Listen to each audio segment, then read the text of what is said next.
Hello and welcome to our YouTube channel Exam Physics. आज हम lecture लेके आए हैं कोऑर्डिनेट ज्योमेट्री। तो चलिए सबसे पहले हम बात करते हैं कंसेप्ट की कोऑर्डिनेट ज्योमेट्री की। देखिए आपके जो एग्जाम में आएगा कोऑर्डिनेट ज्योमेट्री से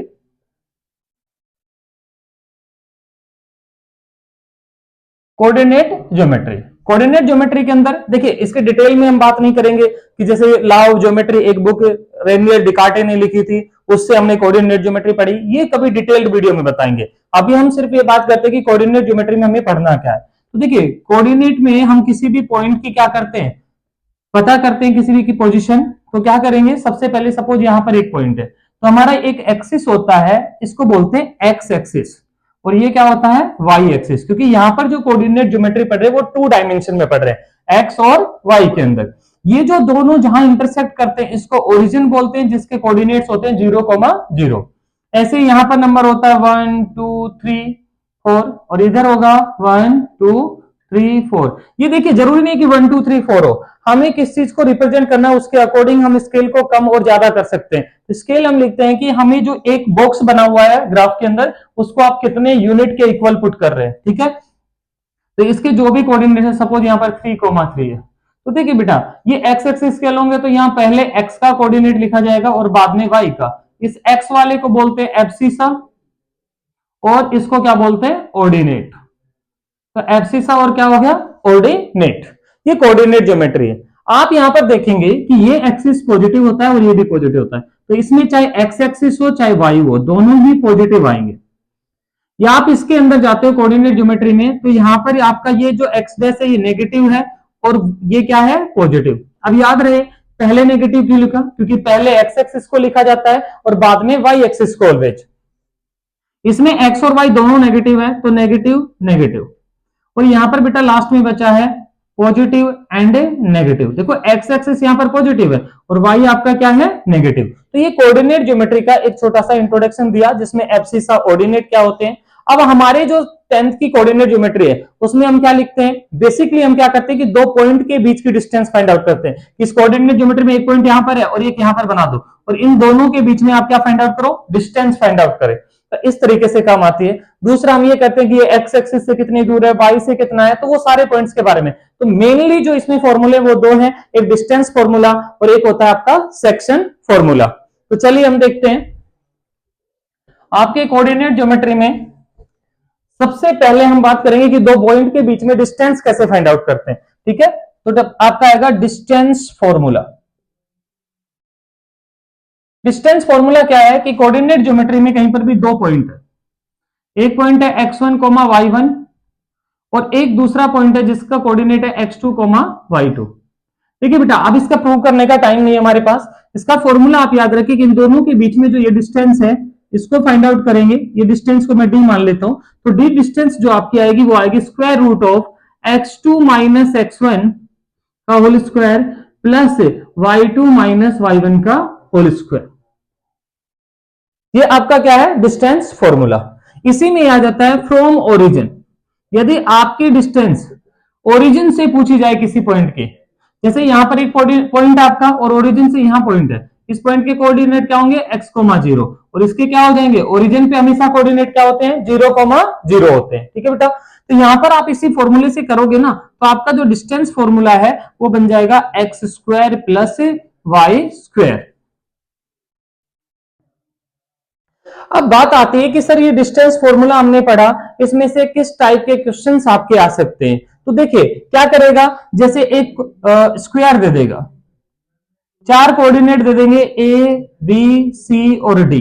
तो यहां है x1 y1, इधर होगा आपका x2 y2, इधर होगा आपका x3 y3, यहां मैं लिख देता हूं x4 y4। कोऑर्डिनेट गिवन है बेटा। ऐसे आपसे पूछ लिया जाए कि प्रूव करो कि ये रेक्टेंगल है ये स्क्वायर है, अब कैसे प्रूव करेंगे, है ना। तो आपको या पैरेललोग्राम है तो कैसे प्रूव करेंगे, देखिए आपको क्या करना है उनकी प्रॉपर्टीज पता होनी चाहिए। जैसे मुझे इसको स्क्वायर प्रूव करना है तो स्क्वायर के लिए क्या कंडीशन है कि इन तीनों के डिस्टेंस, कौन सी डिस्टेंस फाइंड आउट करेंगे, A B, B C, C D और डी ए, ये तीनों इक्वल होनी चाहिए। बस इन्हीं से ये स्क्वायर प्रूव नहीं हो जाएगा, इन्हीं से ये स्क्वायर प्रूव नहीं होगा। स्क्वायर प्रूव करने के लिए हमें ये पता होना चाहिए कि ये एंगल 90 डिग्री है या नहीं है। इक्वल हो सकती है पर एंगल 90 नहीं हो, उसके लिए हमारे पास क्या है कि इसकी जो डायगोनल बनती है उनकी डिस्टेंस क्या आनी चाहिए, इक्वल। यदि डायगोनल इक्वल है, चारों साइड इक्वल है और डायगोनल भी इक्वल आ गए, जैसे ए बी, ए सी और बी डी ये दोनों इक्वल है, इसका मतलब आपका जो गिवन है वो क्या बन गया, क्या होगा, स्क्वायर। ठीक है। और रेक्टेंगल में क्या होगा, रेक्टेंगल प्रूव करना हो तो रेक्टेंगल में सिर्फ अपोजिट साइड इक्वल होनी चाहिए, जैसे ए बी इक्वल होना चाहिए सी डी के रेक्टेंगल प्रूव करने के लिए। और दूसरा एडी आपका इक्वल होगा किसके, बीसी के। अपोजिट साइड्स इक्वल होनी चाहिए। और सेकंड क्या होना चाहिए, उसकी भी डायगोनल्स इक्वल आनी चाहिए, एसी इक्वल होना चाहिए बीडी के। इस केस में आप इसको कह सकते हैं कि ये जो आप प्रूव कर रहे हैं वो भी आपका क्या है, रेक्टेंगल है। तो देखिए आपको स्क्वायर प्रूव करना है या रेक्टेंगल प्रूव करना है, उसके लिए ये पता होना चाहिए आपको कि आपकी उसकी प्रॉपर्टीज क्या क्या है। ठीक है, तो ये आपके प्रॉपर्टीज के अकॉर्डिंग है। अब देखिए इसमें एक और आता है बेटा, जो क्वेश्चन आपसे पूछा जाता है कि distance from equidistance from x axis या equidistance of distance from Y axis. देखिए जब आपसे इक्विडिस्टेंस बोल रहा है कि एक्स एक्सिस से इक्वल डिस्टेंस पे या वाई एक्सिस से इक्वल डिस्टेंस पे, जब आपकी कोऑर्डिनेट ज्योमेट्री में, देखिए इसको मैं रख करके बना रहा हूं, कोई भी एक पॉइंट है जो एक्स एक्सिस से इक्वल डिस्टेंस पे, ठीक है, तो वहां पर एक्स एक्सिस से इक्वल डिस्टेंस पे तो पॉइंट क्या होगा, वहां पर 0, y होगा, क्योंकि एक्स से इक्वल डिस्टेंस पे ना।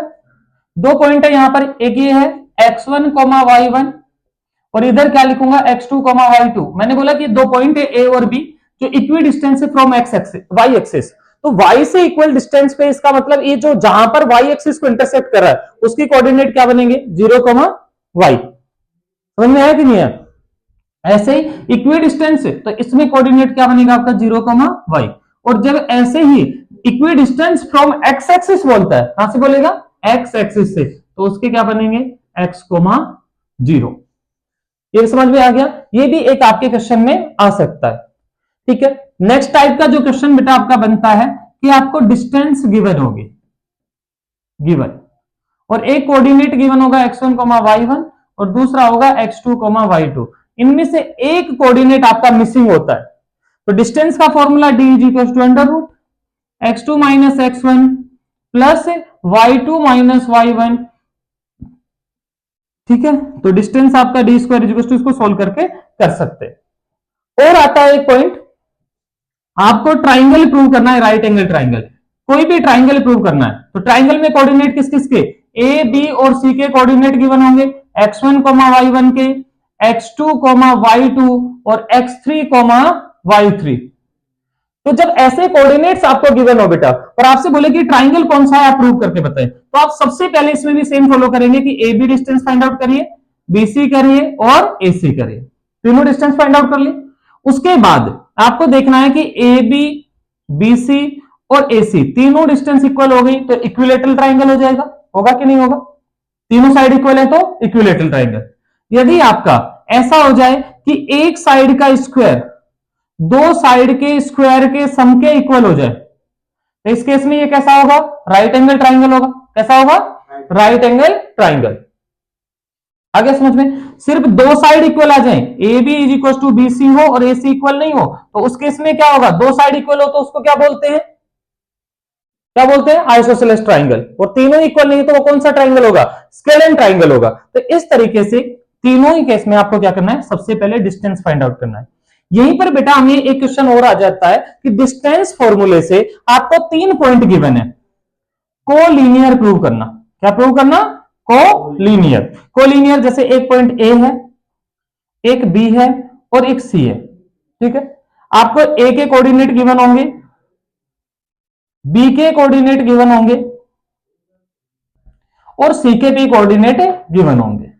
इन तीनों के कोऑर्डिनेट्स आपको गिवन है और आपसे पूछा क्या जा रहा है कि ये कोलीनियर है कि नहीं। कोलीनियर का मतलब तीनों एक ही लाइन पे है या नहीं है। तो इस केस में क्या करोगे, इसमें भी आप सेम करोगे, ए बी, बी सी और ए सी तीनों पॉइंट के बीच के डिस्टेंस फाइंड आउट करेंगे पहले। डिस्टेंस फॉर्मूले से फाइंड आउट करने के बाद यदि दो का sum A B plus B C कोई भी हो सकती है, दो साइड का सम यदि तीसरे के इक्वल आ जाए तो वो कोलिनियर है, और यदि ये इक्वल नहीं आता है तो कोलिनियर नहीं है। ये आपको सारी कंडीशंस बताई है मैंने, एक बार आप इसको देख लीजिए, फिर उसके बाद में इसके कुछ इंपॉर्टेंट क्वेश्चन लेते हैं। The value of X if the distance between the points, point दे रखे हैं बेटा इसमें एक्स कोमा -1 एंड जो दूसरा पॉइंट है वो है 3 कोमा -2 इज x प्लस 5। देखिए इस टाइप का क्वेश्चन आपको दे सकता है कि एक पॉइंट ए है, ये बी है और ये उसकी डिस्टेंस है, तो आप क्या करेंगे, आपसे बोला है कि इसकी क्या फाइंड आउट करो, x की वैल्यू फाइंड आउट करनी है, ठीक है। तो देखिए ये कोऑर्डिनेट्स हैं, हमें तो उसी की तरह ट्रीट करना है, तो distance is equal to x2 minus x1 का square plus y2 minus y1 का स्क्वायर। देखिए बेटा डिस्टेंस हमें x प्लस 5 दे रखा है, तो x प्लस 5 इधर से स्क्वायर हटाएंगे, रूट हटाएंगे तो स्क्वायर आ जाएगा, ठीक है।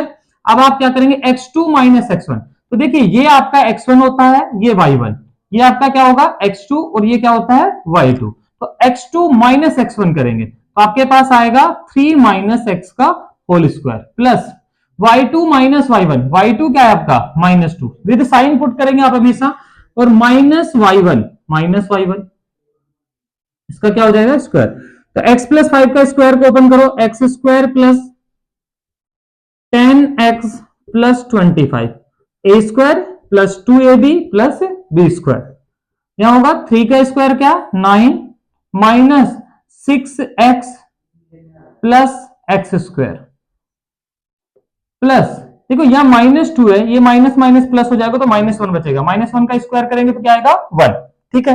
एक्स स्क्वायर से एक्स स्क्वायर आपका कैंसिल हो रहा है, ये 10x है माइनस 6x, तो 10x इधर आके हो जाएगा प्लस 6x, ठीक है। 9 और 1 कितना हो गया 10, तो इधर हो जाएगा 10, इसको उधर लेके जाएंगे -25, ठीक है। तो आपके पास क्या आएगा 16x इज इक्वल टू -15, तो x आपका आएगा -15 डिवाइड में 16। इस तरीके से आपको इस क्वेश्चन को क्या करना होगा सोल्व करना होगा। देखिए मैंने क्या किया, x1 y1 लिए, x2 y2 लिए और ये डिस्टेंस x प्लस 5 दिया था, दोनों को यहां पुट कर दिया और फिर कैलकुलेट किया, x2 माइनस x1 y2 -2 है, माइनस ऑफ -1, ये आपका आ गया x की वैल्यू। तो इस तरीके से क्वेश्चन आपको दे सकता है। कुछ और आपके एनसीईआरटी के क्वेश्चन है उनके बारे में देख लेते हैं। जैसे आपके क्वेश्चन है find the point on the x axis, अभी मैंने बोला था कि एक पॉइंट है on x axis, equi distance from, जो इक्वी डिस्टेंस है कहां से 2, -5 एंड -2, 9। फाइंड द पॉइंट, एक पॉइंट फाइंड आउट करना है जो इक्वी डिस्टेंस है, मैंने क्या बोला इक्वी डिस्टेंस दे रखा है, कोई दिक्कत नहीं, आपको देखना है कहां से from x axis, from x axis, तो हम उसके कोऑर्डिनेट जो बनेंगे वो क्या बनेगा x, 0। जिस एक्सिस से दे रखा है इक्वी डिस्टेंस उसको कोऑर्डिनेट लेंगे और दूसरा एक्सिस वहां पर क्या हो जाएगा 0, फ्रॉम y एक्सिस होता तो यहां पर 0, y हो जाता, ठीक है। तो ये वो एक्सिस हो गया जहां से ये दोनों क्या है इक्वल डिस्टेंस पे, किस पे है इक्वल डिस्टेंस। तो मान लीजिए ये आपका a है और ये क्या है b, और इस पॉइंट को मैं क्या ले लेता हूं p, ये जरूरी नहीं कि लाइन पे इक्वल डिस्टेंस पे, तो हमारा AP जो डिस्टेंस है वो किसके इक्वल होगा PB के। इस पॉइंट से ये दोनों इक्वल डिस्टेंस पे हैं, तो PA की डिस्टेंस और PB की डिस्टेंस क्या होगी इक्वल होगी, समझ आ गया। चलिए तो हम यहां से डिस्टेंस फॉर्मूला अप्लाई करेंगे, x2 माइनस x1 का square plus y2 minus y1 का होल स्क्वायर, ये होता है डिस्टेंस फॉर्मूला। यहां पर भी सेम फॉर्मूला लगेगा, क्या x2 माइनस x1 का whole square plus y2 minus y1 का होल स्क्वायर। देखिए ये हमारे लिए क्या हो जाएगा x1, y1, यहां ये क्या हो जाएगा x2, y2, और इन दोनों में जब डिस्टेंस फाइंड आउट करेंगे तो ये आपका x2 हो जाएगा और ये क्या होगा बेटा y2। ध्यान से समझिए, जब P और M में निकाल रहे तो ये x1, y1, ये हो जाएंगे x2, y2। जब PB डिस्टेंस हम फाइंड आउट करेंगे तो ये हो जाएंगे x1, y1 और ये हो जाएंगे x2, y2। उल्टा भी ले लेंगे तो कोई चेंज नहीं होगा।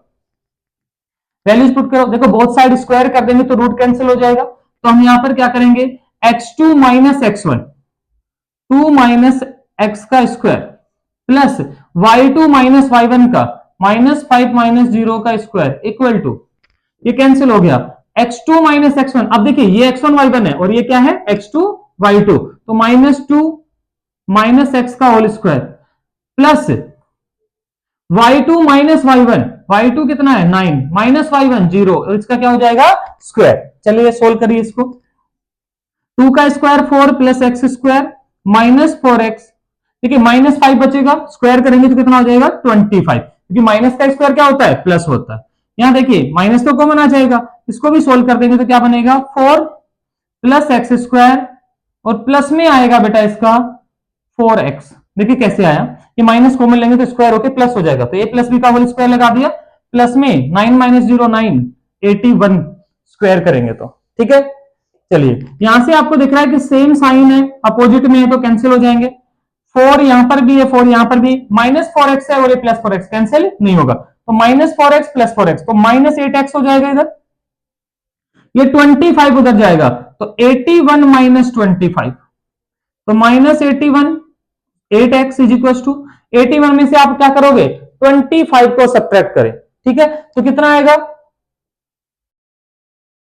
56, कितना आएगा 56, तो x इज इक्वल टू हो जाएगा 56 डिवाइड में 8 और वो भी किसके साथ माइनस के साथ, 8 7 जा 56, x इज इक्वल टू क्या हो गया बेटा -7। तो ये आपका कोऑर्डिनेट आ गया। फिर आप लिखोगे कि जो पॉइंट है उसके कोऑर्डिनेट -7 क्या है 0, इसमें यहां पर प्लेस कर देंगे, तो ये हो गया। Equi distance from y axis होता तो आप इसको क्या लेते y लेते, और फिर उन दोनों से जो पॉइंट हमारा x एक्सिस या y एक्सिस पे, उससे उन दोनों पॉइंट के डिस्टेंस कैलकुलेट करेंगे और उनको इक्वल पुट कर देंगे, ठीक है। आगे होगा आपको समझ में। चलिए एक क्वेश्चन और देख लेते हैं।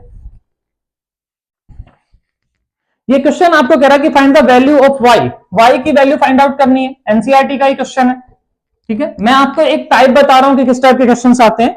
तो इसमें find the value of y between distance between the p, दोनों के बीच में डिस्टेंस है, कोऑर्डिनेट 2, -3 है और 10, y है बेटा, डिस्टेंस आपको गिवन है 10 यूनिट, और फाइंड आउट आपको करना है y की वैल्यू की y क्या है, ठीक है। डिस्टेंस गिवन है, दोनों कोऑर्डिनेट गिवन है और यहां से मिसिंग है y, तो आप क्या करोगे यूजिंग डिस्टेंस फॉर्मूला, क्या यूज करेंगे डिस्टेंस फॉर्मूला। देखो बेटा डिस्टेंस में क्या होता है, distance is equal to root of x2 minus x1 का square plus y2 minus y1 का स्क्वायर। आप इधर रूट कर देंगे तो ये डी स्क्वायर हो जाएगा, सॉरी स्क्वायर करेंगे तो यहां रूट हट जाएगा, x2 माइनस x1 का square plus y2 minus y1 का स्क्वायर, ठीक है। चलिए अब हम देखते हैं कि d हमें दे रखा है 10 यूनिट, तो 10 का स्क्वायर, यूनिट का मतलब है सेंटीमीटर मीटर किलोमीटर कुछ भी, तो यूनिट है तो आप यूनिट में लिखिए। इधर आपका क्या होगा x2, तो ये आपके लिख लेना x1 y1 हो गए, ये आपके क्या हो गए x2 y2। कई बार मिस्टेक हो जाती है इसमें, तो आप देखिए क्या करोगे 10 माइनस 2 का स्क्वायर प्लस y2 क्या है y है, और यहां क्या है -3 और इसका क्या हो जाएगा स्क्वायर।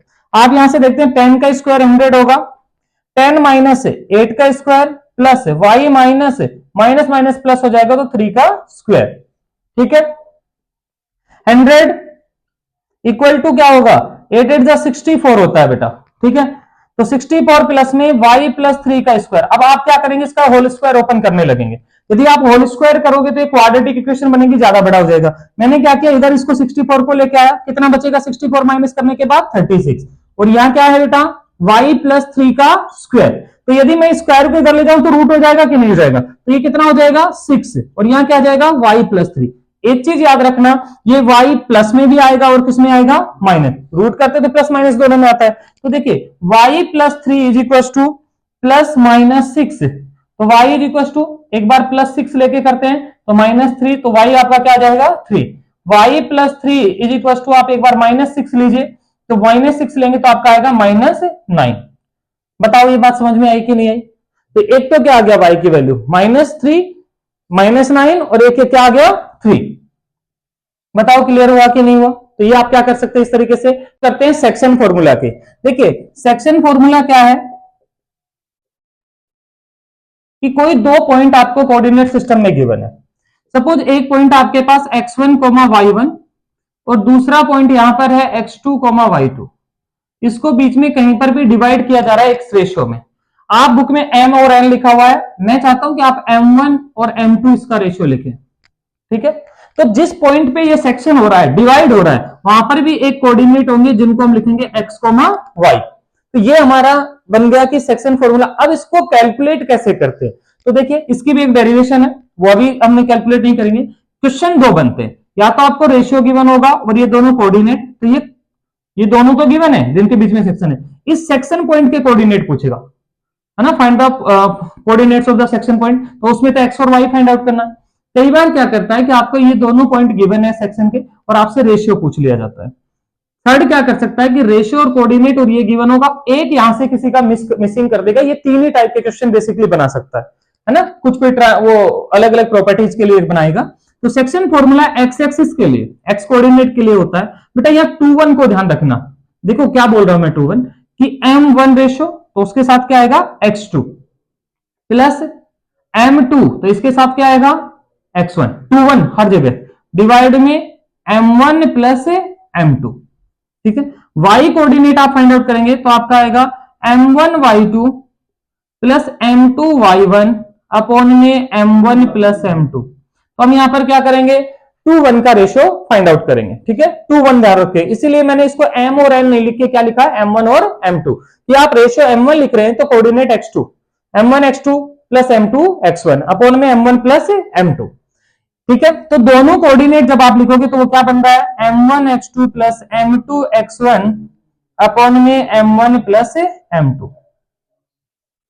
दूसरा जो कोऑर्डिनेट बनेगा m1 y2 plus m2 y1 upon में m1 प्लस m2।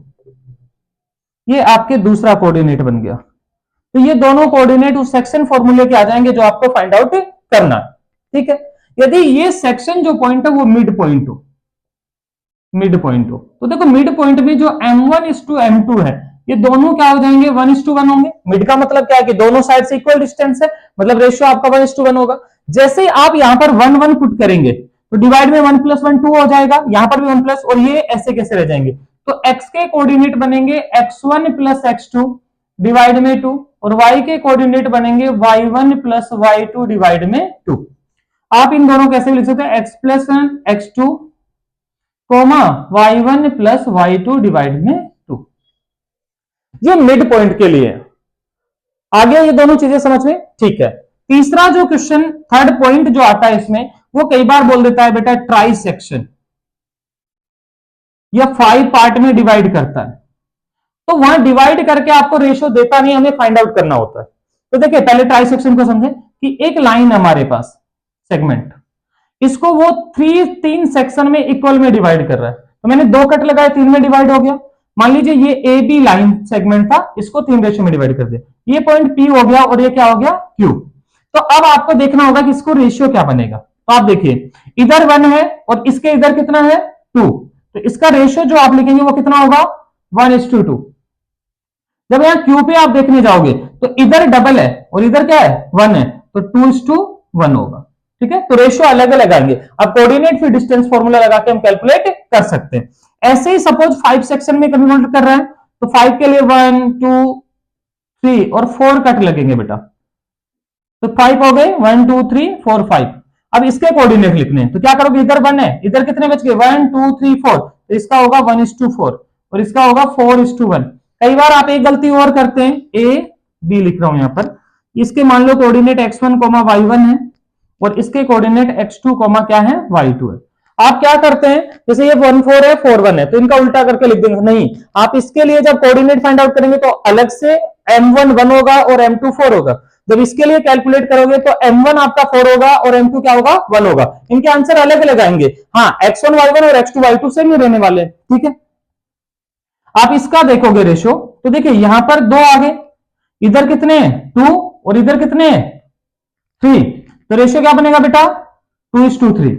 इसका क्या बनेगा 3:2। तो जैसे ये P है, ये Q है, ये R है और ये ऐसे ऐसे इसके कोऑर्डिनेट बनाते हैं और फिर इसको कैलकुलेट करते हैं।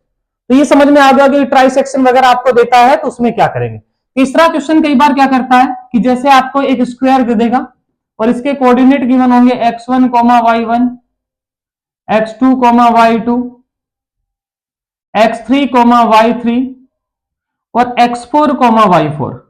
और इसमें बेटा क्या करता है ना, वो डायगोनल्स के भी रिलेशन दे देगा आपको, ठीक है, इनमें से मिसिंग करके डायगोनल से पूछ लेगा। तो इनकी जो डायगोनल है ना वो परपेंडिकुलर बाइसेक्टर होती है। क्या होती है? परपेंडिकुलर बाइसेक्टर, जैसे स्क्वायर की और रेक्टेंगल की। तो बाइसेक्टर में क्या होगा कि जो इसके और इसके कोऑर्डिनेट आएंगे वो इक्वल हो जाएंगे। क्या हो जाएंगे?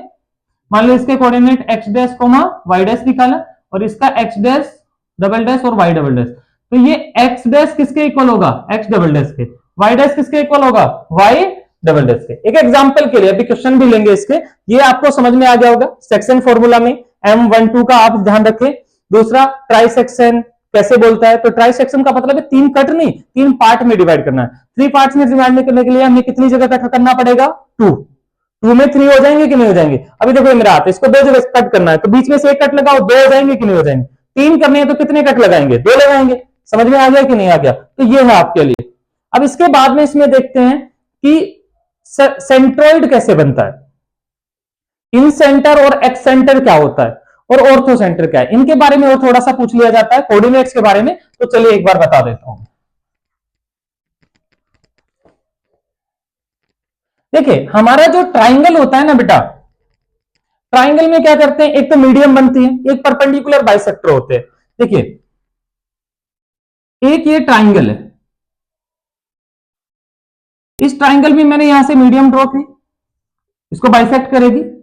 एक मीडियन मैंने यहां ड्रॉ करे और एक मीडियन में यहां ड्रॉ कर देता हूं, ठीक है। ये इसको बाइसेक्ट करेंगे कि नहीं करेंगे? तो इसके जो कोऑर्डिनेट है उनका फॉर्मूला होता है x1 plus y sorry x1 plus x2 plus x3 divide में 3 और y1 plus y2 plus y3 और डिवाइड में क्या होता है? 3। तो मीडियन जिस पॉइंट पे इंटरसेक्ट कर रही है तो वो उसका सेंट्रोइड होता है। क्या होता है बेटा? सेंट्रोइड। जैसे मान लो ये ट्राइंगल है ए बी सी, इसके कोऑर्डिनेट है x1 y1, यहां हो जाएगा x2 y2 और ये मैंने क्या लिया बेटा? x3 y3। ठीक है, आगे समझ में। एक होता है इन सेंटर और एक होता है एक्स सेंटर। ये क्या होते हैं इनको थोड़ा सा समझ लीजिए। जैसे एक सर्कल है और उस एक सॉरी ट्राइंगल है और इस ट्राइंगल की तीनों साइड को टच करते हुए ये क्या बन रहा है? सर्कल बन रहा है। तो यहां पर जो इसका सेंटर है ना, इन सेंटर आ रहा है कि नहीं आ रहा? एक्स सेंटर में क्या होगा कि एक ट्राइंगल ऐसे बनाया मैंने और इसका जो सर्कल है वो यहां से ऐसे टच करते हुए बन रहा है। इसका सेंटर कहां आ रहा है? बाहर आ रहा है, ठीक है। तो ये क्या होगा? एक्स सेंटर होगा। क्या होगा बेटा? एक्स। ये इन सेंटर है और ये क्या है? X centre. तो इन सेंटर में क्या होता है? ये ए साइड, ये बी और ये सी, ठीक है। अब आपको ये पता होना चाहिए कि इन सेंटर और एक्स सेंटर फाइंड आउट कैसे करेंगे, ठीक है। आप यहां से क्या करेंगे? इस पे परपेंडिकुलर ड्रॉ कर रहे हैं, bisector sorry angle bisector draw कर रहे हैं। ये तीनों के एंगल बाइसेक्टर है, इसका क्या बनाएगा? इन सेंटर। यहां पर भी एंगल बाइसेक्टर इसका ये बन गया, इसका एंगल बाइसेक्टर इधर से बनेगा और इस वाले एंगल का बाइसेक्टर इधर से बनेगा। तो इन तीनों का ये क्या हो गया? एक्स सेंटर हो गया। बोलो समझ में आएगा? एक्स सेंटर का मतलब है कि सर्कल ट्राइंगल के अंदर है वो सेंटर इन सेंटर, और जब सेंटर बाहर है तो उसको क्या बोलते हैं? X centre. समझ में आ गया? ओके। एक टर्म और आती है बेटा, सेंट्रोइड। सेंट्रोइड क्या होता है? सेंट्रोइड होता है कि जब किसी ट्राइंगल की तीनों साइड पे परपेंडिकुलर बाइसेक्टर बनाए। क्या बनाए? परपेंडिकुलर, साइड्स पे परपेंडिकुलर बाइसेक्टर, मतलब दोनों को डिवाइड भी कर रहा है और कितने एंगल के साथ? 90 के साथ परपेंडिकुलर बाइसेक्टर बनाए। और ये परपेंडिकुलर बाइसेक्टर जिस पॉइंट पे तीनों इंटरसेक्ट कर रही है वो ये आपका क्या है? सॉरी ऑर्थो सेंटर है। क्या है? Ortho centre. ऑर्थो सेंटर कैसे बनेगा कि जब तीनों साइड पे हम परपेंडिकुलर बाइसेक्टर बनाते हैं तो परपेंडिकुलर बाइसेक्टर जिस पॉइंट पे इंटरसेक्ट कर रहे हैं वो हमारा क्या होगा? Ortho centre. आपके एग्जाम में ये वाला क्वेश्चन जरूर पूछा जा सकता है कि सेंट्रोइड फाइंड आउट करिए। तीनों के कोऑर्डिनेट दे देगा तो आपको क्या करना है? x1 plus x2 plus x3 divide में 3, y1 plus y2 plus y3 divide में 3। ऐसे इसका भी फॉर्मूला होता है। देखिए मैं बता देता हूं कि ए जो साइड है, ए एंगल है, उसके सामने वाली साइड को स्मॉल ए बोलते हैं, बी के सामने बी और सी के सामने ये वाली क्या हो जाएगी? सी। इसमें एक फॉर्मूला ऐड हो जाता है, A x1 plus B x2 plus C x3 divide में A plus B plus C. ऐसे ही दूसरा वाला जो लिखोगे उसमें क्या होगा, A Y one plus B Y two plus C Y three upon में A plus B plus C. A के सामने जो बी सी की लेंथ ये ए है, ये सी है, और बी के सामने क्या है, बी। और इसके ये जो कोऑर्डिनेट है ये है x1 coma y1, x2 coma y2, और ये क्या होंगे x3 कोमा y3। बताओ समझ में आया कि नहीं आया, क्लियर हो गया आपको। तो ये आपका इन सेंटर, एक्स सेंटर और सेंट्रोइड हो गया। एक गिवन है बेटा आपको पॉइंट P जिसके कोऑर्डिनेट है m comma 6, divides the join of A coordinate है -4,3 एंड बी है आपका 2,8। इन दोनों को डिवाइड कर रहा है। आपसे दो चीजें, ऑल्सो फाइंड द एम। एक तो आपका रेशियो बताना है और हमें एम की वैल्यू फाइंड आउट करनी है, ठीक है। तो सबसे पहले हम समझते हैं कि ये ए पॉइंट है और ये यहां पर क्या होगा, बी पॉइंट है। समझ लिया हमने। इसके कोऑर्डिनेट 2,8 है और इसके कोऑर्डिनेट -4,3 है। देखिए इसमें रेशियो में नहीं गिवन है, बस इसके कोऑर्डिनेट गिवन है, बट उसमें एम पूछ रहा है। तो जब ऐसा क्वेश्चन आ जाए, यहां एक रेशियो में डिवाइड कर रहा होगा ये, और वो रेशियो क्या है, m1:m2। या तो आप m1 m2 लिखो, अदरवाइज जब रेशियो गिवन नहीं होने तो आप इसको k:1 लिख लो। क्या लिखेंगे, k:1। ठीक है बेटा। अब आपको देखना है कि इसके कोऑर्डिनेट दे रखा है m,6। क्या दे रखा है, m,6। तो हमें एक चीज बिल्कुल क्लियर है कि यहां पर जो रेशियो है वो हमें m और 6 दे रखा है। 6 का कोऑर्डिनेट तो पता है, मतलब y का कोऑर्डिनेट तो पता है, तो हम यहां पर y वाला फॉर्मूला यूज करेंगे। y इज इक्वल टू क्या होगा, हमारा फॉर्मूला क्या होता है, बोलो, m1 y2 plus m2 y1 upon में m1 प्लस m2। सर हमें तो ये याद है, ये वाला तो आपने बताया नहीं, के टर्म्स वाला। तो मैंने क्या किया है, जो आपका m1 अपॉन में m2 है उसी को तो k:1 माना है ना। आप चाहो तो m1 m2 लेके भी कर सकते हैं, ठीक है बेटा। m1 m2 करेंगे तो भी रेशियो सेम आएगा, k:1 करेंगे तो भी रेशियो वैसे ही आने वाला है, ठीक है। तो आप क्या करेंगे यहां पर, y is equal to k/2 plus y1, ठीक है। नहीं आया समझ में, m1 k, m2 क्या है 1 है, नीचे क्या हो जाएगा m1 प्लस m2, तो k प्लस 1 हो गया कि नहीं हो गया। अब y और y1 y2 की भी वैल्यू पुट कर दीजिए। जैसे आप y की वैल्यू पुट करेंगे वो आपकी 6 है, क्योंकि m तो हमें पता नहीं है। ओके, दूसरा k एज इट इज रहेगा क्योंकि k तो हमें फाइंड आउट करना है। y2 यहां से देखिए तो ये x1 कोमा y1 है, सॉरी 2 लिख लेते हैं, और ये आपका x1 कोमा y1 है। तो यहां पर 2 आपका 8 मिलेगा, प्लस y1 कितना है 3, नीचे क्या होगा k प्लस 1। समझ में आया, इसके मल्टीप्लाई तो ये 6k बनेगा, और यहां से ये 1 जाएगा तो कितना होगा, प्लस 6 होगा। यहां हो जाएगा 8k प्लस 3। तो यहां से माइनस कर दीजिए, आपके पास 2k बचेगा। यहाँ 6 है, उधर जाके क्या हो जाएगा 3 माइनस 6, तो 3 हो जाएगा। तो k आपका आ जाएगा 3 डिवाइड में k, ठीक है बेटा। आप इसको k:1 के रेशियो तो आपका रेशियो बनेगा 3:2। क्या बन जाएगा 3:2। अब बोल रहा है कि find the value of m। तो रेशियो हमारे पास आ चुका है, k की वैल्यू हमारे पास आ चुकी है, तो आप क्या करो m की वैल्यू फाइंड आउट कर देंगे। m के लिए क्या करेंगे, सेक्शन फॉर्मूला। अब ये बताओ x वाला यूज करोगे या y वाला, m कौन सा है, x की जगह है ना, x की जगह है ना, तो x वाला फॉर्मूला यूज करें। x is equal to m1x2 plus m2x1 upon में m1 प्लस m2। तो यहां से आपका x आएगा m1 3, कितना है बेटा 3, x2 कितना है बेटा 2, प्लस m2 क्या है 2, m2 क्या है 2।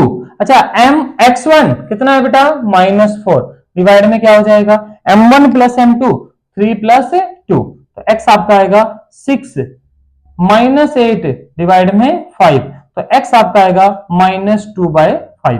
ये आपका आंसर है। तो इस टाइप का क्वेश्चन आपसे पूछा जा सकता है। चलिए नेक्स्ट फिर देख लेते हैं क्वेश्चन। और जो ये क्वेश्चन है ये आपको कह रहा है कि find the point if the -2, हाँ ये क्वेश्चन लेते हैं। इफ -2,2 x, 8 एंड 6, y, ये कोऑर्डिनेट गिवन है, are 3 point are on a circle having the centre. देखो सेंटर वाला क्वेश्चन आ गया, सेंटर जो इनका है बेटा वो आपको गिवन है 2,5, क्या है 2,5। फाइंड आउट करना है आपको, x और y दोनों फाइंड आउट करना है। देखिए इस सर्कल के तीनों के कोऑर्डिनेट आपको गिवन है और कह रहा है कि आपके सेंटर के जो कोऑर्डिनेट है वो क्या है 2,5 है, तो आपको x और y की वैल्यू बतानी है। तो देखो बेटा अभी मैंने बताया था कि जब सेंटर आपको सर्कल का गिवन हो तो उसमें x इक्वल टू क्या फॉर्मूला लगता है, x1 plus x2 plus x3 divide में 2, और y के लिए लगेगा y1 plus y3 y1 plus y2 plus y3 divide में 3। तो पहले x वाला फॉर्मूला यूज करते हैं, सेंटर में पॉइंट गया हुआ है 2, ठीक है, यहां होगा x1 आपका क्या है -2 प्लस x प्लस 6 डिवाइड में क्या होगा 3। तो इसको सॉल्व करेंगे तो -2 प्लस x प्लस 4 डिवाइड हो जाएगा 3 बेटा, तो 6 is equal to x plus 4 होगा, x आपका आ जाएगा 2। अब हमें y फाइंड आउट करना है तो y कोऑर्डिनेट के लिए यूज करेंगे, तो y में हमारा ये वाला फॉर्मूला लगेगा कि 5, y की जगह क्या आएगा 5।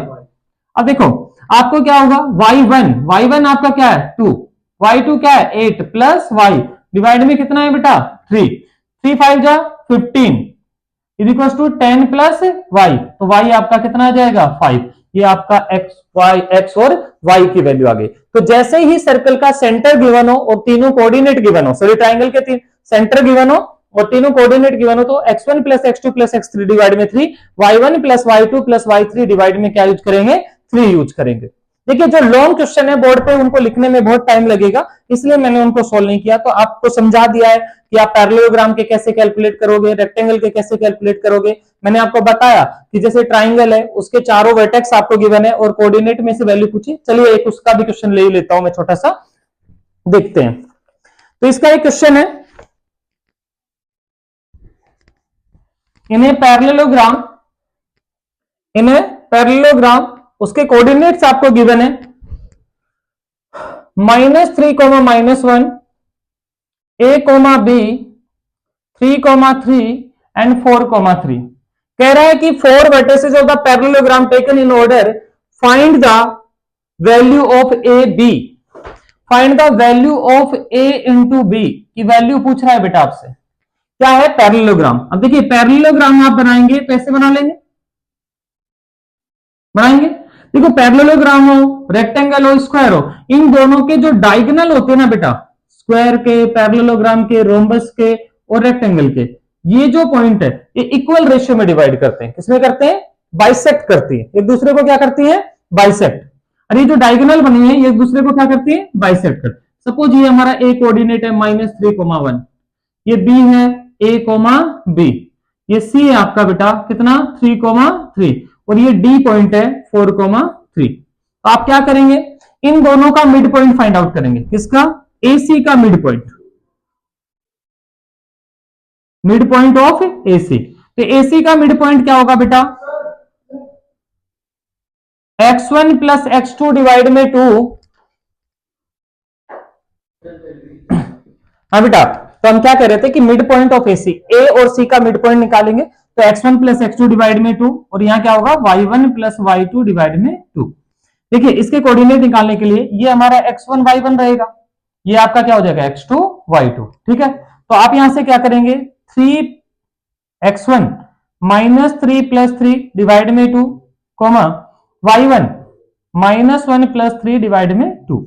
तो देखिए ये तो 0 हो जाएगा, ऊपर 0 को 2 से डिवाइड करेंगे तो 0 आएगा, यहां -2 बचेगा, 2 को 2 से डिवाइड करेंगे तो 1। तो ये तो AC के मिड पॉइंट बन गए। किसके बन गए, मिड पॉइंट ऑफ AC। ऐसे ही आप मिड पॉइंट दूसरे डायगोनल के निकालोगे, किसके, BD के।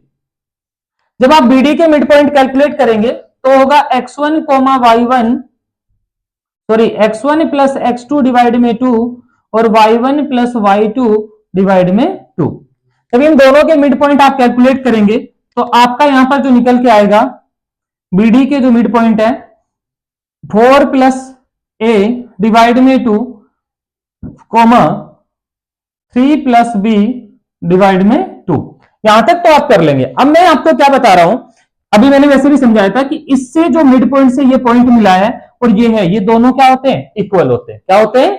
Mid points are same. Mid points क्या होंगे? इक्वल होंगे, सेम होंगे, है ना। तो x वाला x का इक्वल होगा और y वाला किसका इक्वल होगा बेटा? y का इक्वल होगा। तो x का x का इक्वल होगा, 0 इक्वल टू आ जाएगा 4 प्लस a डिवाइड में 2। तो a यहां से आ जाएगा आपका -4, क्योंकि 2 तो हो जाएगा 0 और 4 को इधर लाएंगे तो क्या हो जाएगा? -4। ऐसे ही जब y को इक्वल करेंगे तो 1 इक्वल टू आएगा 3 प्लस बी डिवाइड में 2। तो 3 प्लस बी इक्वल टू 2। तो b इक्वल टू क्या आ जाएगा बेटा? -1। बोलो आएगा कि नहीं आएगा? आपको a इंटू बी पूछा है, तो ए बी आपका क्या होगा? a आपका आया -4 और b आया आपका -1। दोनों को मल्टीप्लाई करेंगे तो ए बी का प्रोडक्ट आपका 4 हो जाएगा। इस टाइप में कैलकुलेट कर लिया, ए बी इक्वल टू 4 आ गया। इस टाइप के क्वेश्चन आप करेंगे। ये आपका था कोऑर्डिनेट ज्योमेट्री। अभी इसमें आगे हम कंटिन्यू करने वाले हैं प्रोबेबिलिटी। तो आप ये समझिए प्रोबेबिलिटी होती क्या है। इसमें क्या होते हैं बेटा? ट्रायल्स होते हैं कि हम किसी भी कॉइन है उसको टॉस कर रहे हैं। कितनी बार करें? एक बार, 2 बार, ये ट्रायल्स हो गए, ठीक है। इसमें क्या होते हैं? आउटकम्स होते हैं कि हम किसी भी चीज को जैसे एक डाइस है उसको थ्रो कर रहे हैं, कौन से टॉस कर रहे हैं, या किसी और चीज से हम प्रोबेबिलिटी कर रहे हैं, है ना। किसी की मरने और जीने की प्रोबेबिलिटी फाइंड आउट कर रहे हैं, तो वहां पर वो क्या हो गए? उसके क्या हो जाएंगे? आउटकम्स हो जाएंगे, ठीक है। सैंपल स्पेस कि मैक्सिमम कितने नंबर ऑफ आउटकम्स हो सकते हैं, ठीक है। क्या पूछे? Sample space. Equally likely event क्या होते हैं? देखो, इक्वली लाइकली इवेंट है जैसे आप कॉइन को टॉस करेंगे तो उसमें हेड और टेल आ सकता है। आप डाइस को टॉस करेंगे तो मैक्सिमम उसमें 1 2 3 4 5 और क्या आ सकता है? 6 आ सकता है। तो ये इक्वली लाइकली इवेंट है, ठीक है। कुछ इवेंट होते हैं श्योर इवेंट, जो 100% होंगे तो उनकी प्रोबेबिलिटी 1 होती है। कुछ ऐसे इवेंट होते हैं जो कभी मतलब होंगे ही नहीं, है ना, तो उन इवेंट की जो प्रोबेबिलिटी है वो क्या होती है? 0 होती है। जैसे डाइस पे काउंटिंग 1 to 6 होती है और आपसे पूछ लिया जाए कि 7 आने की प्रोबेबिलिटी क्या होगी। मैंने एक डाइस को थ्रो किया, बताओ उस पे 7 कितनी बार आएगा, क्या प्रोबेबिलिटी क्या होगी? तो 7 नहीं आ सकता क्योंकि 7 उसमें है ही नहीं, तो इसकी प्रोबेबिलिटी क्या हो जाएगी? 0 हो जाएगी। वहीं पर कई इवेंट ऐसे होते हैं जो 100% श्योर होते हैं, ठीक है। जैसे रेड कार्ड्स है 10 और उनमें से एक कार्ड को निकालेंगे और उसका कलर रेड होगा, इसकी प्रोबेबिलिटी क्या है? 100% श्योर है रेड ही होगा। सपोज एक बॉक्स के अंदर सारी व्हाइट बॉल्स रखी हुई हैं और आपने रैंडम बिना देखे एक बॉल निकालनी है, कलेक्ट करनी है, तो वो कैसी होगी? व्हाइट ही होगी। तो ये भी कैसा हो गया? प्रोबेबिलिटी आपकी 100% हो गई, मतलब श्योर हो गई, तो प्रोबेबिलिटी इसकी 1 होगी। प्रोबेबिलिटी जो है उसको कैसे लिखते हैं? प्रोबेबिलिटी आपकी बेटा P ऑफ E या P ऑफ A भी लिखते हैं। P ऑफ E का मतलब प्रोबेबिलिटी ऑफ एनी इवेंट। इसका फॉर्मूला क्या होता है? फेवरेबल आउटकम डिवाइड में आएगा बेटा टोटल नंबर ऑफ आउटकम।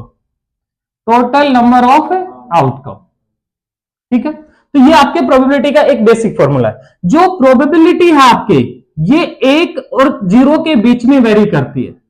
मैंने भी बताया कि जो कोई इवेंट हो नहीं सकता उसकी प्रोबेबिलिटी 0, कोई 100% होगा तो उसकी प्रोबेबिलिटी क्या हो गई? 1 हो गई। तो इन दोनों केस में 1 और 0 के बीच में आपकी प्रोबेबिलिटी क्या करती है? वेरी करती है। अब देखिए, एक इवेंट होता है विल हैपन, मतलब एक इवेंट जो होगा, और एक होता है विल नॉट हैपन, जो नहीं होगा।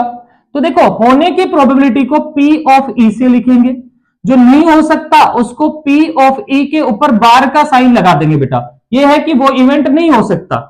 और किसी भी इवेंट के काम के होने की और नहीं होने की यदि दोनों की प्रोबेबिलिटी को ऐड कर दे तो 1 के इक्वल आएगी। जैसे देखो, कोई टीम है, क्रिकेट मैच में हो रहा है अभी, तो उसमें टॉस कर रहे हैं, तो एक टीम विनर होगी जो तो विन करेगी, उस कॉइन से अपना टॉस जीत जाएगी, और एक हारेगी।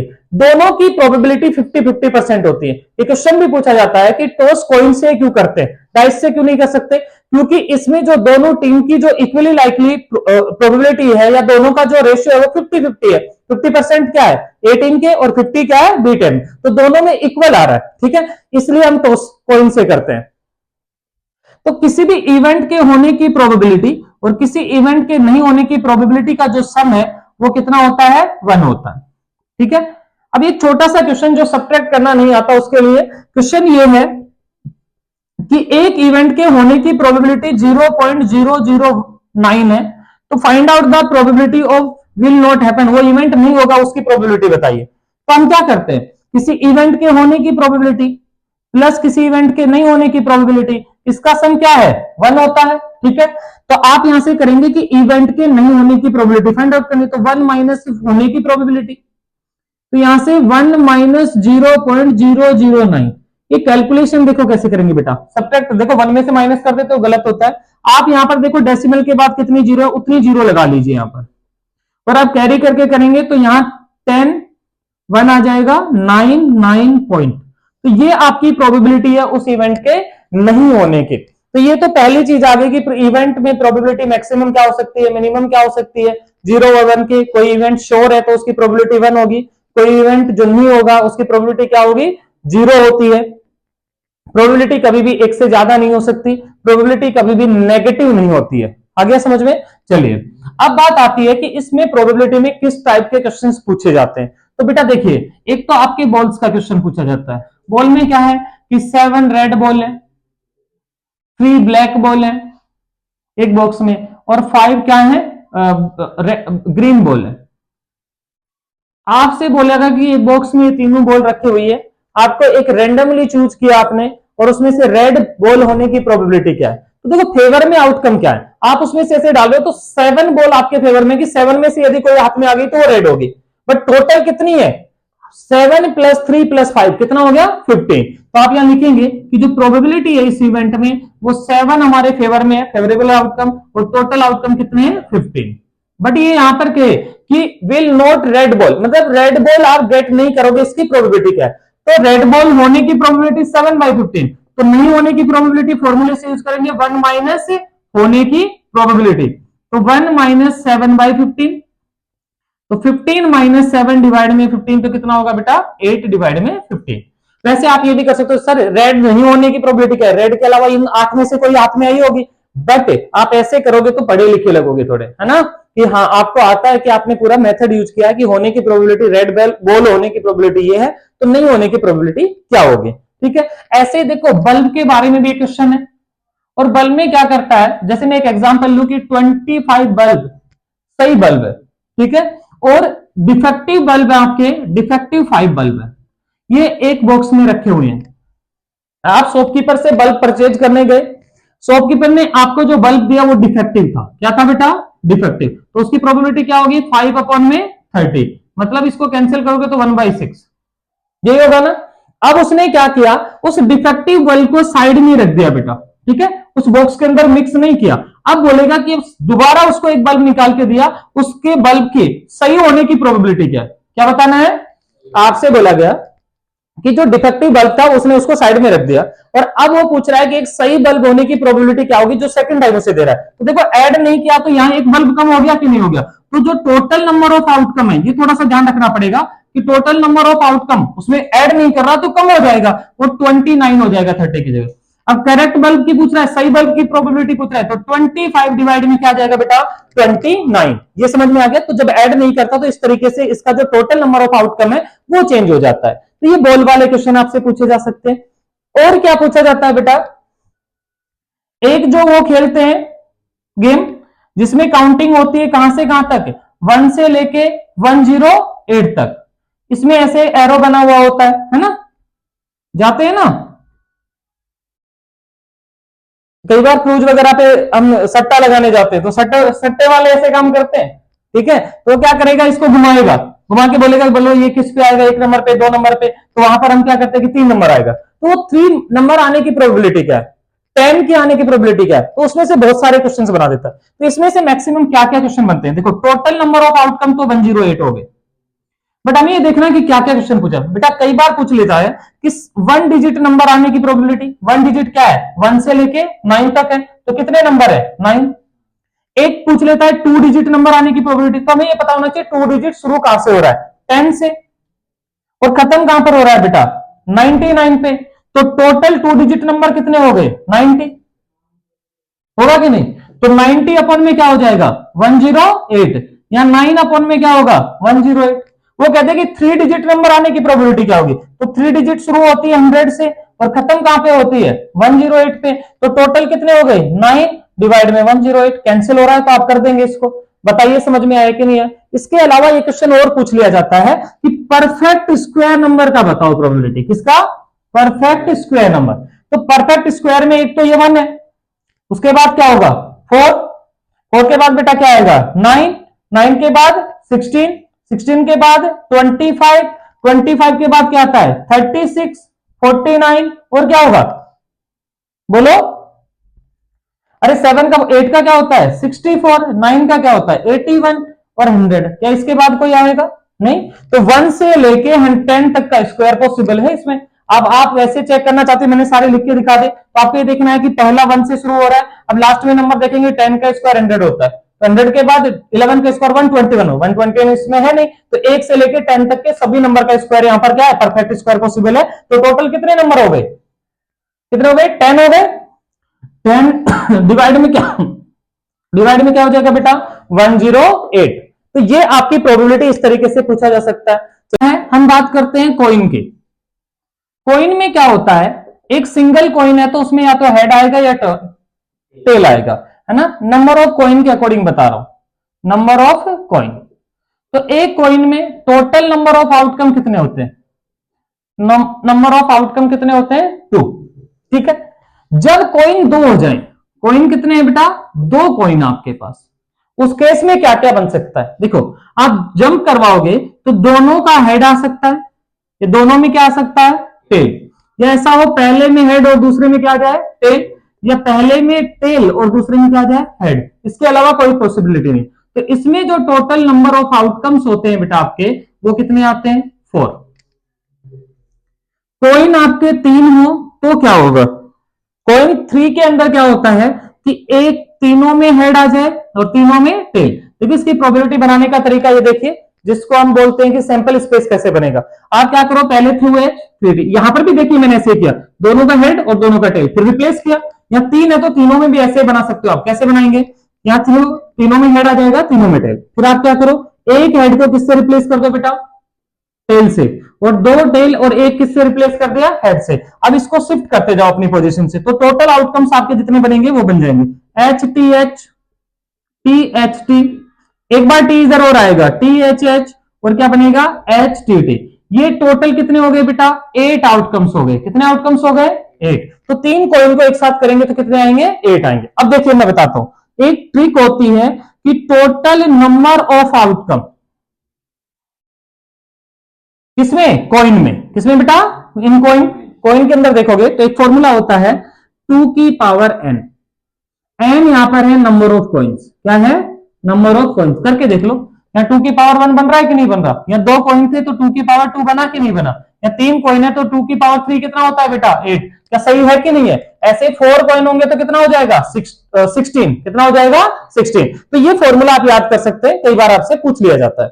अब इसमें क्वेश्चंस क्या क्या बनते हैं, ये नॉर्मली आपसे पूछा जाए कि हेड की प्रोबेबिलिटी क्या है, टेल की प्रोबेबिलिटी क्या है, ये नहीं पूछता, वो पूछता है एट लीस्ट, और एक टर्म यूज करता है एट मोस्ट।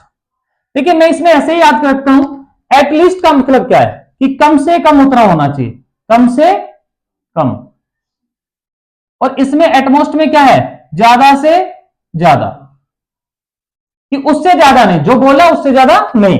जैसे आपसे पूछा जाए इस कॉइन में 3 वालों में पूछ रहा हूं कि एटलीस्ट 2 हेड,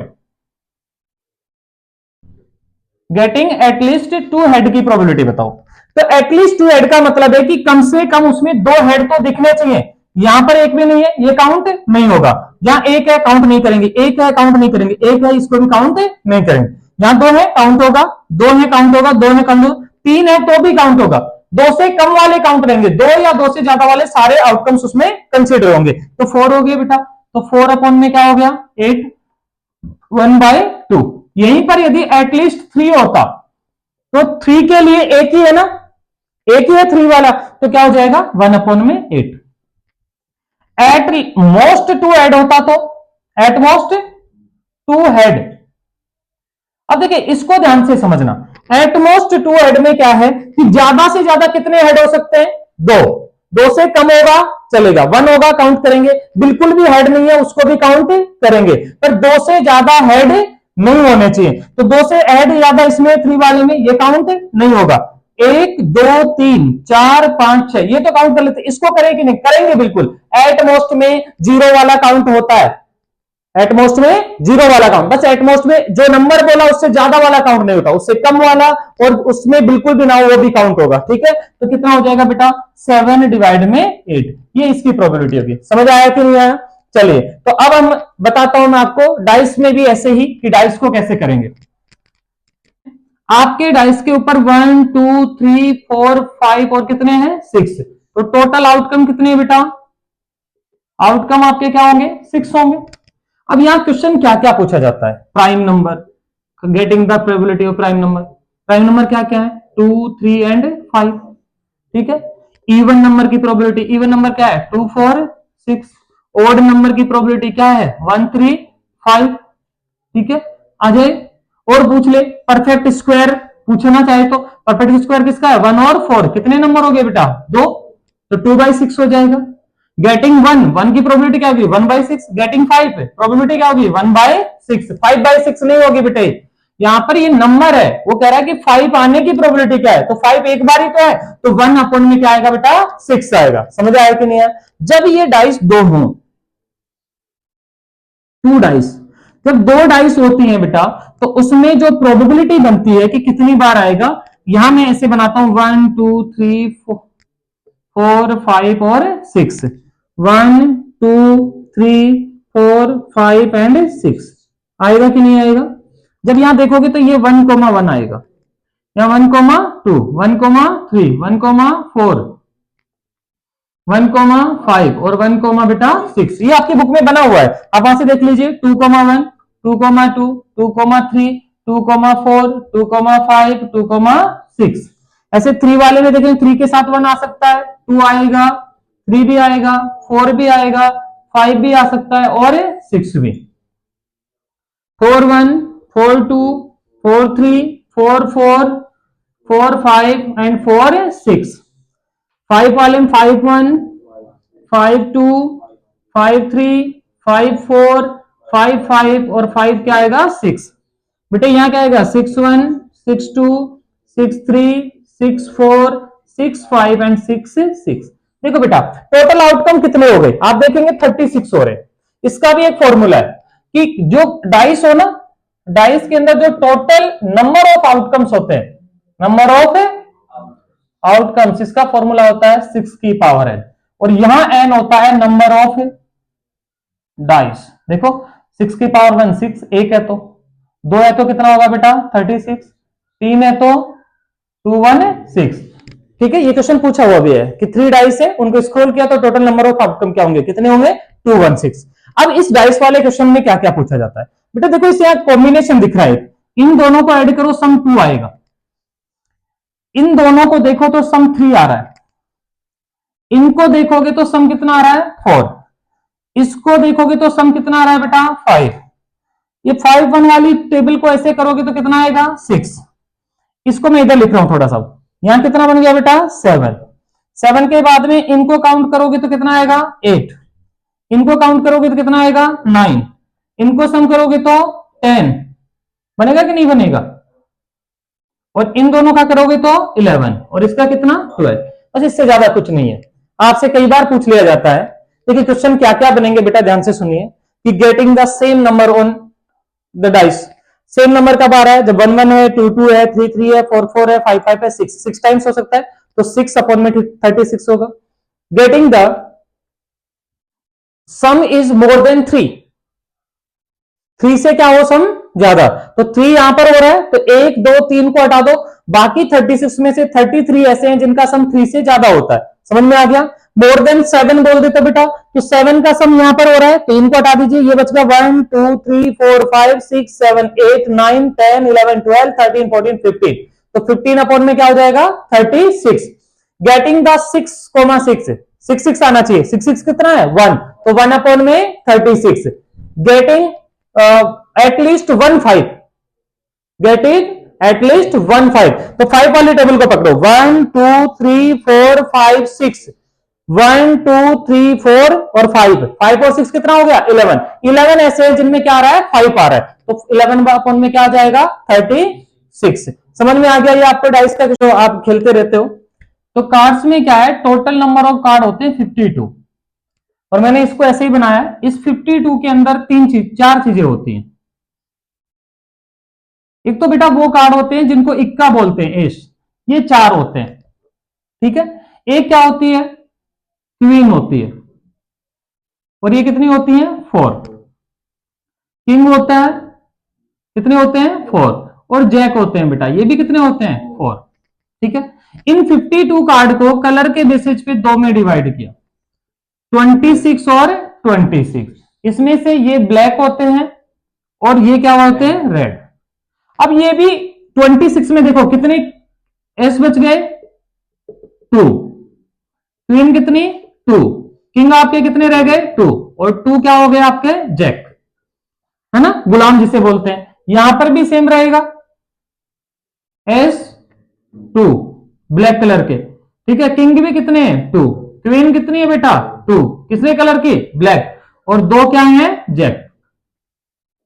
अब हमें क्या करना है कि ये जो रेड कलर के, ये नेम के अकॉर्डिंग ये दो टाइप के होते हैं। इसमें एक तो क्या होता है, डायमंड होता है ना, जिसको इंट बोलते हैं। और एक क्या होता है बेटा, हार्ट होता है।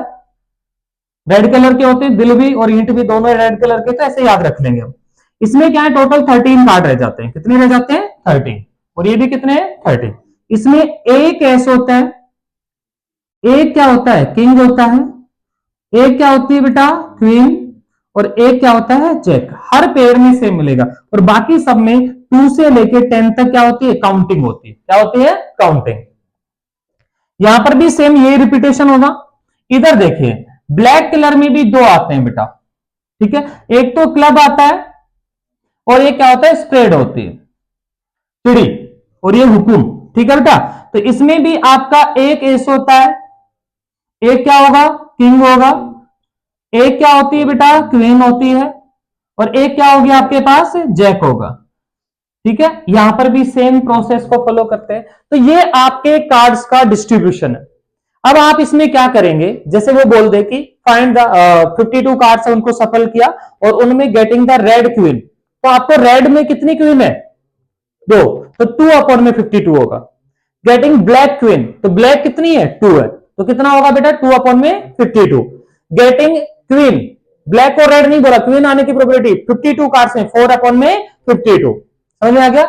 ऐसे ही यदि वो आपसे बोल दे कि getting the queen of jack, oh sorry, queen of diamond, किसकी क्वीन है, डायमंड की, तो डायमंड में एक ही क्वीन है ना बेटा, तो 1 अपॉन में क्या आएगा, 52। अब वो कार्ड्स किसको सफल कर रहा है, यदि वो बोले कि हमने रेड कलर कार्ड को सफल किया, तो रेड कलर वाले तो ओनली कितने हैं, 26, तो प्रोबेबिलिटी क्या हो जाएगा, 1 अपॉन में 26। टोटल कार्ड को सफल किया है तो उसमें कितना हो जाएगा, 1 अपॉन में 52। तो ये कलर्स को आप ऐसे से अच्छे से ध्यान रखें कि 13 के 4 पेयर होते हैं, 26 रेड कलर के होते हैं, 26 ब्लैक कलर के। इसका आप अच्छे से स्क्रीनशॉट ले लीजिए। एक क्वेश्चन और आता है आपके एग्जाम में, जैसे वो पूछ लेता है कि लीप ईयर या ऑर्डिनरी ईयर है। देखिए, ऑर्डिनरी ईयर में कितने डेज होते हैं, 365। लीप ईयर में कितने होते हैं, 360। ऑर्डिनरी का मतलब जनरली, लीप ईयर का मतलब क्या हो गया कि फरवरी 29 का। अब इसमें ये पूछ लेता है कि जो लीप ईयर में 366 वाला डेज है, वो मंडे होगा, संडे होगा, ट्यूसडे होगा, इसकी प्रोबेबिलिटी क्या है। तो बेटा देखिए, इसमें कैसे कैलकुलेट करते हैं। यदि आप इस 365 को या 366 को 7 से डिवाइड करते हैं, तो 7 5 जा 35 होगा, 1 कैरी किया, 6 7 2 जा 14, रिमाइंडर क्या रहा आपका, 2। मतलब 7 डे का वीक बार बार रिपीट होने के बाद, हर 7 दिन के बाद मंडे आ जाता है दोबारा से, हर 7 दिन के बाद संडे आता है, तो 7 दिन बाद हम ये मानते हैं कि वो सेम डे रिपीट होता है कि नहीं होता। तो ये रिपीटेशन होने के बाद कितने दिन एक्स्ट्रा बच रहे हैं लीप ईयर में, 2। और ऑर्डिनरी ईयर में क्या होता है, ऑर्डिनरी में 2 से डिवाइड करोगे तो 35 1 5, है ना। यहां कितना आएगा बेटा, 14 1, तो यहां कितना बच रहा है, 1। तो यदि ऑर्डिनरी ईयर में वो पूछ ले कि 50, जैसे 365 जो लास्ट 53 वाला है वो मंडे होगा, ट्यूसडे होगा, ऑर्डिनरी ईयर में, तो उसकी प्रोबेबिलिटी होगी 1 अपॉन में 7, कि 1 बचा हुआ है, 7 डेज में से कोई भी आ सकता है। बट वहीं पर यदि लीप ईयर की बात करें, तो लीप ईयर में एक्स्ट्रा कितने डेज हो जाते हैं बेटा, 2 डेज। तो आपके मंडे ट्यूसडे की पूछे तो 2 अपॉन में कितना हो जाएगा बेटा, 7।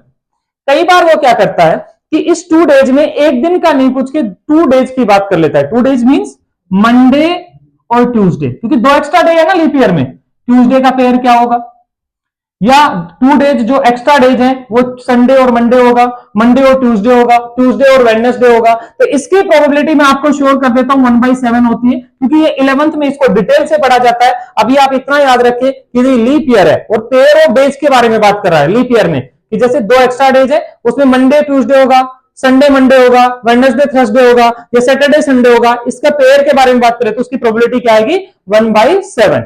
Thank you very much. चलिए